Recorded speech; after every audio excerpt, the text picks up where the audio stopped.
February 1944. The sky over the Solomon Islands was already broken before the bombs ever fell. James Harlon Sweat rolled his SBD Dauntless inverted at just over 8,000 feet, the cockpit vibrating as gravity seized the aircraft. Below him, Rabaul spread across the coastline like an iron wound. Fuel tanks, revetments, gun pits carved into volcanic rock, everything layered and waiting. Japanese anti-aircraft batteries were awake, disciplined, already calculating. This was the moment doctrine took over. Standard procedure called for a single, clean dive, steady angle, predictable descent, bomb released at a precise altitude, then a brutal pullout that tested both airframe and spine. It was efficient. It was accurate. And by early 1944, it was getting pilots killed. Sweat did not fly that way. Instead of committing to the vertical plunge, he began counting silently. 3 seconds. Then a hard, controlled turn, 30 degrees off axis. Another count. Another turn. The Dauntless fell not in a straight line, but in segmented steps. Its descent fractured into deliberate vectors.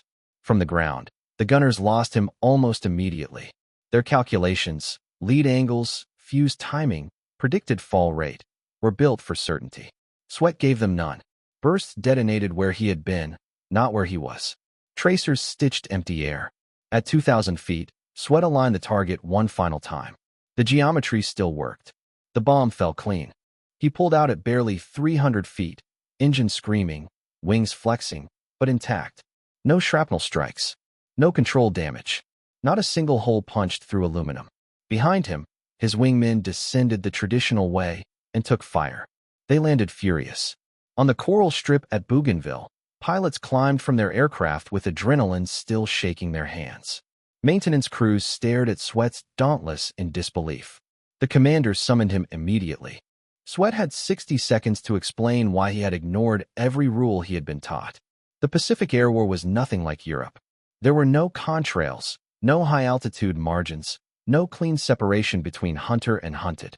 Attacks were low, violent, intimate. Pilots saw faces in gun pits. They smelled fuel fires before they saw them. The jungle did not hide wreckage, it displayed it. Dive bombing was arithmetic written in gravity. Japanese anti-aircraft crews were not careless. They were methodical. A steady dive bomber was a solved problem. Once the descent stabilized, gunners could walk fire directly into its path. Discipline and repetition did the rest. By the start of 1944, Marine Scout Bombing Squadron 236 had begun losing aircraft at a rate no one said aloud, but everyone felt. The math of attrition crept into every briefing. Fly enough sorties, and probability would claim you. Sweat understood something many pilots didn't. Predictability was the real enemy. Before the war, he had been a competitive swimmer, not fast by brute force, but obsessively efficient. He studied motion the way others studied opponents. How small changes multiplied over time. Waste was weakness. Patterns could be optimized. The Dauntless appealed to him for the same reason. Honest aircraft. No lies. Treat it properly, and it gave you exactly what you asked for. Doctrine, Sweat believed, had been written by survivors. That did not mean it was complete. Somewhere between fear and calculation, he began designing something different. Sweat didn't invent the problem. He simply refused to accept the answer everyone else had settled for. Standard dive bombing doctrine treated Japanese anti-aircraft fire as a fixed hazard, something you endured, not something you outthought. Vary your entry altitude, they said. Change your direction of approach. Those tricks worked once, maybe twice. Then the gunners adjusted, because adjustment was their profession. Sweat watched the pattern repeat itself mission after mission. Aircraft that flew perfectly by the book still came back torn open, or didn't come back at all. Others survived not because they were better pilots, but because the gunners hesitated. A half-second delay, a misjudged lead, a burst that detonated just behind the aircraft instead of directly ahead of it. Confusion, Sweat realized, was survivable. Predictability was fatal. He started treating anti-aircraft fire the way a mathematician treats an equation. The gunners needed 3 things to kill you: a stable dive angle, a predictable descent rate, and enough time to walk their fire into your flight path. Remove any one of those, and their solution degraded. Remove all 3, and the solution collapsed entirely. Random jinking wouldn't work. That destroyed bombing accuracy and overloaded the pilot. Chaos killed as surely as flak. What Sweat needed was structured unpredictability, a descent path that appeared erratic from the ground but remained controlled from the cockpit. So he broke the dive into segments. For legs. For headings. Each one held for exactly 3 seconds. Each turn shallow enough to preserve energy, steep enough to shift the aircraft laterally outside the gunner's predicted cone. When averaged together, the descent rate matched a standard dive almost perfectly. Same release altitude. Same ballistic solution. Different geometry. On paper, it worked. In combat, paper meant nothing. The first test came quietly, on a secondary target, an ammunition depot on the eastern coast of New Ireland. Moderate flak. Clear weather. The kind of mission where mistakes didn't make headlines. Sweat briefed the mission normally. Once airborne, alone in the cockpit at altitude, he made his decision. He rolled inverted, pulled through, then turned north for 3 seconds. The altimeter unwound rapidly. The target drifted left in the sight. Turn east for 3 seconds. The aircraft shuddered slightly as airspeed climbed past 250 knots. Turn south. The flak bursts bloomed behind him now, chasing where he had been, not where he was. Turn west. Final alignment. The target slid back into the center of the reflector glass as if guided there. At 2,000 feet, Sweat released. The bomb fell true. The pullout crushed him into the seat. Gray tunneled in from the edges of his vision. Then the horizon leveled, and he was through. No hits. No damage. No shrapnel rattle. On the way home, his wingman's voice crackled over the radio. Tight. Uncertain. Almost angry. He asked Sweat if he'd taken a control hit. Asked if his hydraulics were gone. Sweat told him the truth. He had flown exactly the way he intended. By the time his Dauntless rolled to a stop on the Coral hardstand, half the squadron already knew something had happened. Ground crews, who read aircraft the way surgeons read scars, noticed what wasn't there. No holes.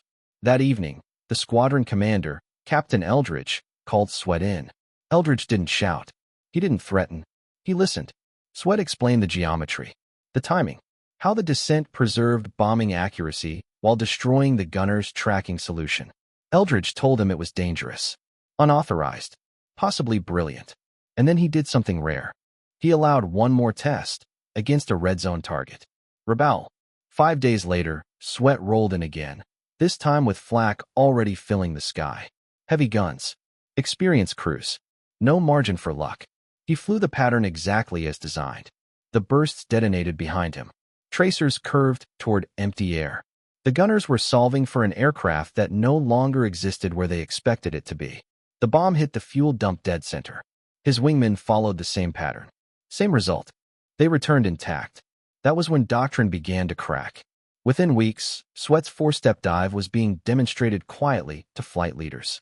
Within a month, it had spread to neighboring squadrons. Loss rates over heavily defended targets dropped sharply, nearly 40% among pilots trained in the method. Not because the gunners were worse, because their math was wrong. Confusion had become armor. The 4-step dive was never magic. It didn't make pilots invincible, and it didn't end flak.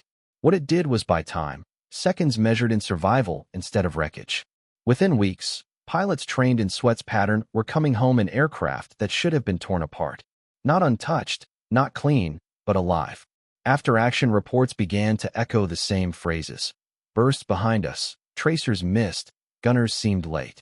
The Japanese defenses were still lethal, still disciplined, but they were solving for a dive profile that no longer existed. Adoption came quietly. No press releases. No new manuals overnight. Flight leaders demonstrated the pattern to crews they trusted. Training units added it as an optional method for high-risk targets. Not everywhere. Not always. But enough that the math showed results. Bomber losses over heavily defended objectives dropped sharply among pilots who could fly it correctly. Sweat himself never treated it like an invention. When asked how it worked, he said it wasn't clever, just geometry applied faster than the enemy could adjust. Break predictability without breaking accuracy.